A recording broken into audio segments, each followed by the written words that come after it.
ആദ്യം ശ്രീമതി ഷീബ, ആദ്യം ദുഃഖത്തിൽ റിപ്പോർട്ടർ ടിവിയുടെ പ്രേക്ഷകരും ഞാനും പങ്കുചേരുന്നു.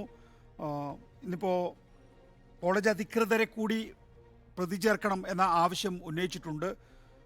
മുഴുവൻ പ്രതികളെയും ഇതുവരെ പിടികൂടിയിട്ടില്ല. അന്വേഷണം ശരിയായ വിധത്തിലല്ല പോകുന്നത് എന്ന് കുടുംബത്തിന് അഭിപ്രായമുണ്ട് എന്നാണോ അതിൽ നിന്ന് മനസ്സിലാക്കേണ്ടത് ശ്രീമതി ഷീബ?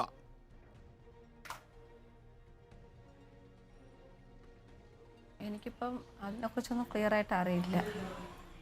ഞങ്ങൾക്ക് എൻ്റെ അഭിപ്രായം എനിക്ക് നീതി കിട്ടണം. ഞങ്ങൾക്ക് അതിനകത്ത് ഒളിഞ്ഞിരിക്കുന്ന എല്ലാവരെയും പുറത്തു കൊണ്ടുവരണം. അതൊക്കെ ആരൊക്കെ ആയിരുന്നാലും ഇതിൻ്റെ കൂടുതൽ ഡീറ്റെയിൽ എനിക്കറിയില്ല. ഏറ്റവും ഒടുവിൽ സിദ്ധാർത്ഥനുമായി സംസാരിച്ചത് അമ്മയാണ്, ഷീബയാണ് അല്ലേ? അതെ. അപ്പോൾ വളരെ കുറച്ച് സമയം മാത്രമേ ഷീബയോട് സിദ്ധാർത്ഥൻ സംസാരിച്ചുള്ളൂ.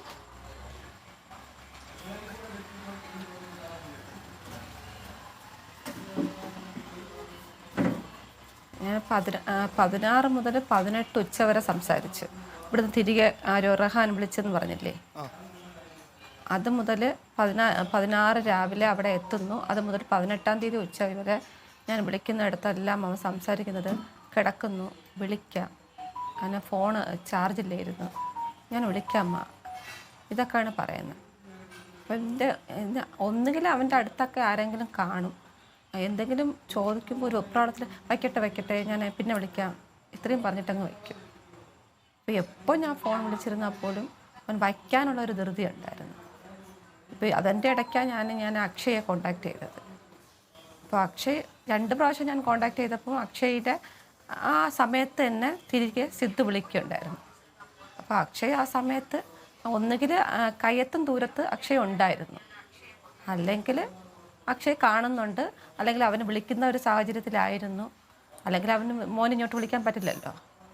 അപ്പോൾ ഈ 2 ദിവസങ്ങളിലും അക്ഷയ് ഉണ്ടായിരുന്നു അവൻ്റെ അടുത്ത് എന്നാൽ എനിക്കിപ്പം പൂർണ്ണ വിശ്വാസം. കാരണം എന്ന് പറഞ്ഞാൽ ഞാൻ അക്ഷയെ വിളിക്കുന്നു, അതിന് തൊട്ട് 2-3 മിനിറ്റ് കഴിഞ്ഞിട്ട് ഇങ്ങോട്ട് എന്നെ വിളിക്കുന്നു.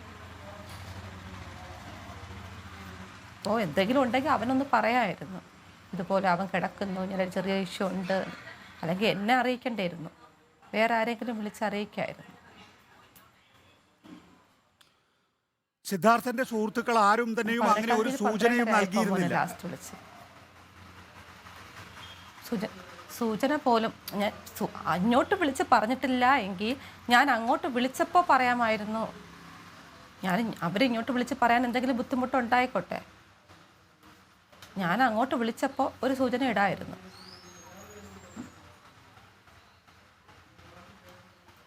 ഈ ക്ഷേത്രത്തിലെ ഉത്സവത്തിന് വേണ്ടിയാണോ സിദ്ധാർത്ഥൻ അവിടെ നിന്ന് പുറപ്പെട്ട് എറണാകുളം വരെ എത്തിയത്?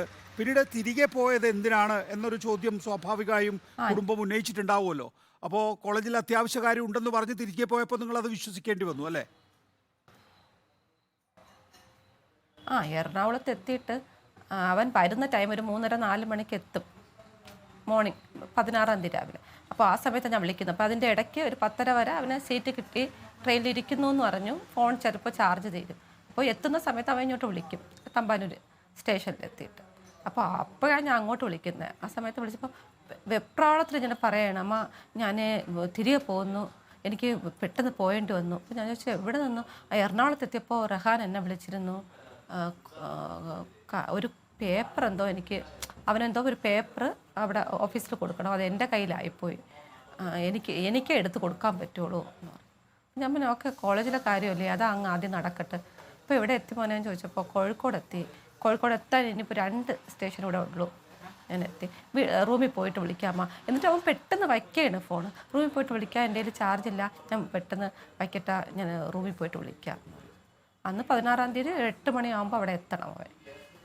ആ 8 മണി മുതൽ 10 മണി വരെ, 10-10:30 വരെ ഞാൻ വിളിക്കുന്നു, അവൻ എടുക്കുന്നു. അവൻ ചെന്ന് കിടന്ന് ഉറങ്ങിപ്പോവും, അത് എല്ലാ പ്രാവശ്യവും ഉള്ളതാണ്.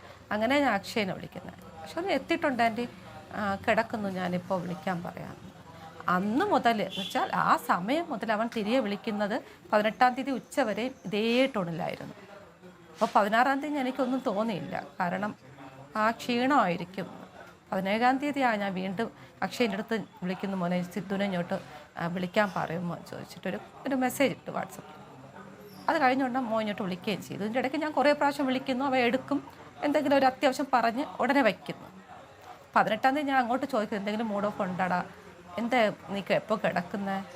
ഇല്ല ഒന്നുമില്ല, അവിടെ സ്പോർട്സ് മീറ്റല്ലേ, അപ്പോൾ എല്ലാവരും ഒക്കെ പോയി, അപ്പോൾ റൂമിൽ ആരും ഇല്ല ചോദിച്ചപ്പോൾ 2-3 പേരുണ്ട്, ഞാൻ വയ്ക്കട്ടെ അമ്മ വിളിക്കാം. 1 മണിയാകുമ്പോൾ ഞാൻ പോവും കഴിക്കാൻ, 1 മണിക്ക് പോവും. ഞാൻ 12:30ക്കാണ് വിളിക്കുന്നത്. ഞാൻ പറഞ്ഞു ഇനിയിപ്പോൾ കിടക്കണ്ട മക്കൾ, എണീക്ക്.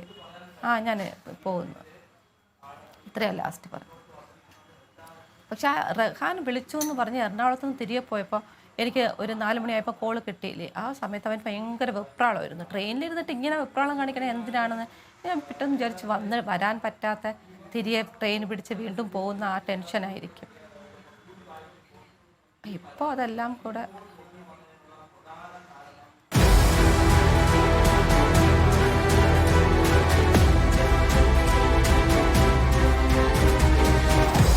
Debate with MV Nikesh Kumar.